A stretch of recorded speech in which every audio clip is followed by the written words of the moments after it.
Hey everyone, my name is Dante and welcome back to Story Hub, your hub for the best stories on Reddit. Yesterday I came in for my shift in the morning, without thinking about mother-in-law at all. I got changed, had a cup of coffee, looked at who I was going to be paired with and when my partner and I walked out of the police station to go to the patrol car, I saw mother-in-law. She did kind of come up to me, not close enough for a conversation but close enough so that I could hear her. She started to say something about my boyfriend and the money she needs. I saw her but I totally ignored her. I just walked past her without saying a word and went straight to the patrol car to start my shift. And the fact that I ignored her annoyed her pretty badly, I guess. She stepped back a bit, waited till we got into the car and just before we turned on the engine and started to drive, she grabbed a rock from a nearby flower bed and threw it to the windshield of our car. The windows of our patrol cars are quite durable, fortunately. It cracked but didn't shatter and I didn't end up with a face full of glass. I wasn't driving. My partner was driving and it was obvious that she aimed her throw right at the passenger seat where I was at. Then she probably realized that doing that to a police car in front of two police officers in front of a police station wasn't the smartest thing to do and she turned around and took off running. I got out and ran after her. This pursuit wasn't very long. She only made it till the park that's not far from the police station when I caught her. And that's when she started to make the biggest scene I had ever seen.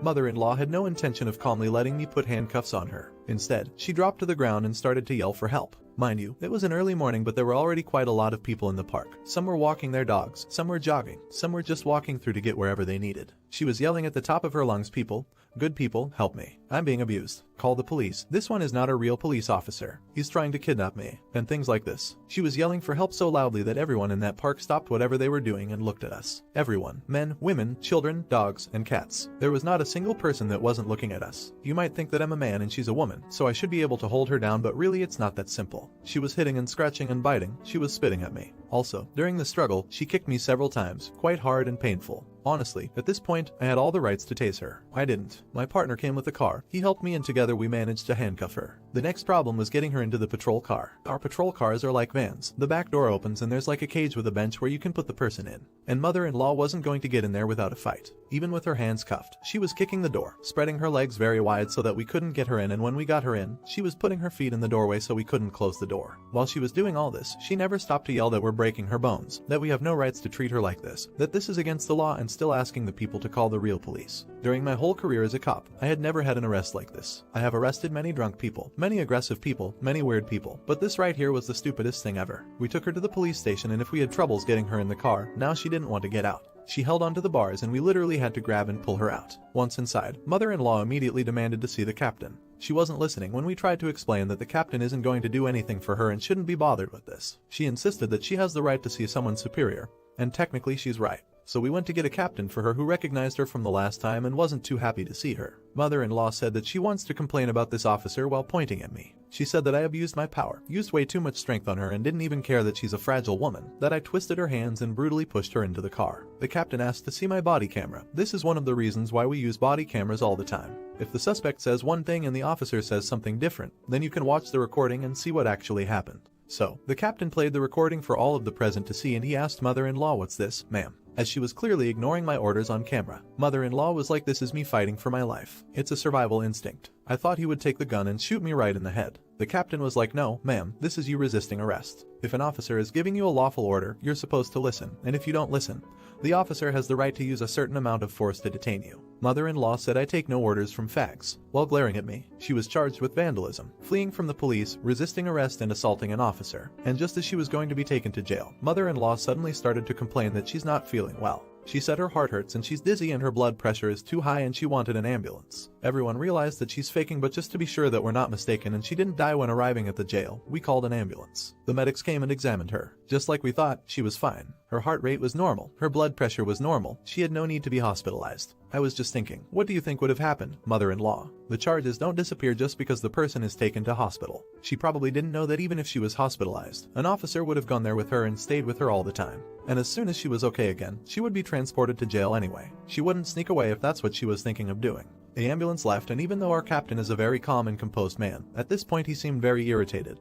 He was like, "Ma'am, is the circus over or are you going to give us more nonsense?" Mother-in-law then asked him if he was going to punish me and he answered that no, he's not going to punish an officer simply because I was doing my job. And then my mother-in-law looked straight at him and went, "Are you gay too?" I froze. Really quick, if you're enjoying the video, don't forget to drop a like. I couldn't believe that she really just asked that to a captain. I know he's not gay, but this was probably the most inappropriate thing she could have done. He knows I'm gay because I was forced to come out to him when mother-in-law tried to cause trouble for me the first time.